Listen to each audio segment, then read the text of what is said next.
Okay, the changes just keep coming. I appreciate all you guys commenting, giving me advice on how to do this.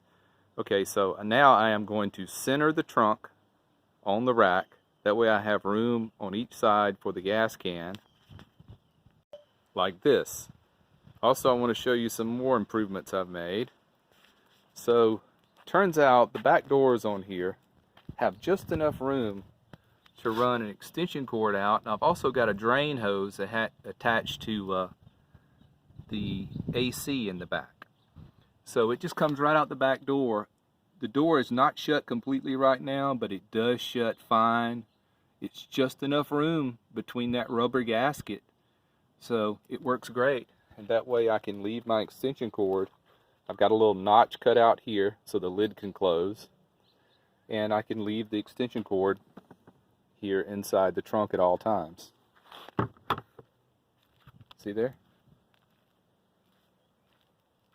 Goes right in the side there, and there's a little lip to keep water out.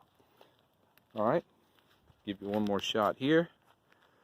I can put a little cable lock around my gas can so somebody can't walk off with it.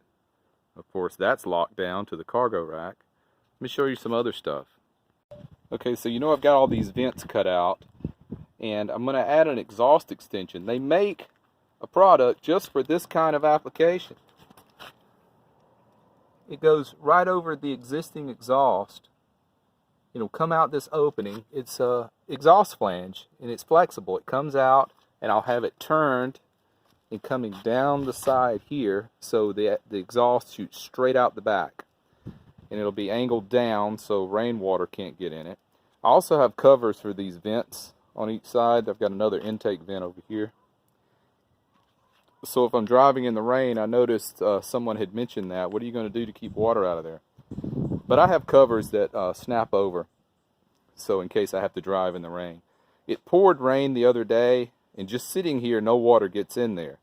But I'm pretty sure if you're driving, water would spray in there. So I do have covers to put over that. Also, I've drilled out drain holes in certain places. See, there's some there. The way the bottom of this crate is, it's elevated, and there's a channel that runs around the entire edge. So in certain places, I drilled out some drain holes in case water does get in. It's going to run right to the channel and right out the holes.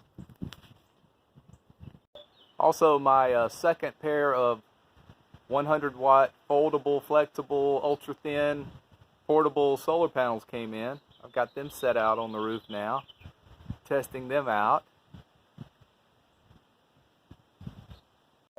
Still got a construction zone going on in here. I'm mounting up my solar controllers.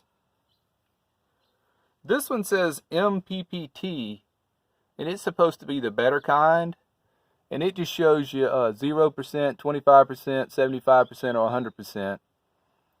And this one actually shows you a percentage gauge from 100, 99. It shows you the voltage, 100%.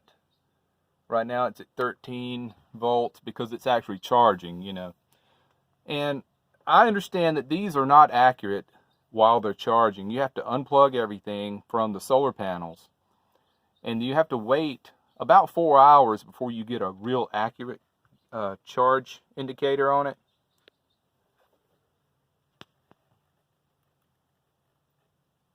$13.4, 100% charge. But I know that's not true because when I plugged it up about 30 minutes ago, it was at 90%. So it'll take a couple hours to get up to 100%. But you have to test these at resting voltage. So they have to rest at least 4 hours without any power coming in or out to get an accurate reading. And I understand that. But it is nice to have a gauge that actually shows you something so you'll have an idea. Like this one is showing 25, 50, 75, 100. So I'll let the solar panel stay out for several hours, then unput the handle. Not the handle, the plug is an Anderson plug. I love these. I like these better than those what do you call the, most of the solar panels come with MC4. I don't like those. They're kind of hard to get undone. And that's what's on my Renogy. These kind.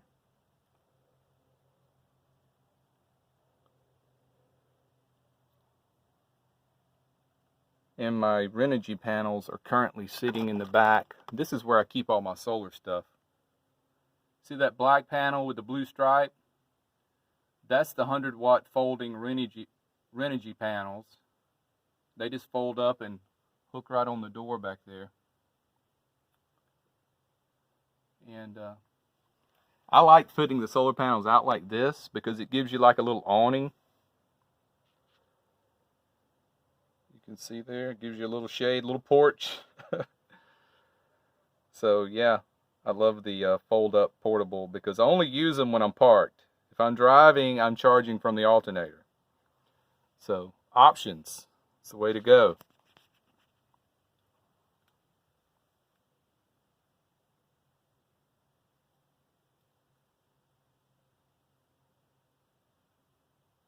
All right, so let's wrap it up here. This is what I keep my cargo box held on with. This pin goes through the rack into the inside, and then the hitch pin attaches. So you have to actually open the box to take the pin out. So we talked about that on a previous video, but just wanted to explain it further. One more segment and we'll wrap it up. Okay, so someone had mentioned, please identify yourself, who you were, that I should paint this black around the edges to match this window, and I'm going to do it. This just looks so hideous. So I'm going to clean it and polish it up real good, clean it off really good, and then paint it with some Rust-Oleum paint. So that will match the black trim on each side, and it'll cover up all that ugly caulk and all that too. So that'll make a nice aesthetic improvement to the van. Alright guys, thanks for watching. Take care, be well, smash the bell.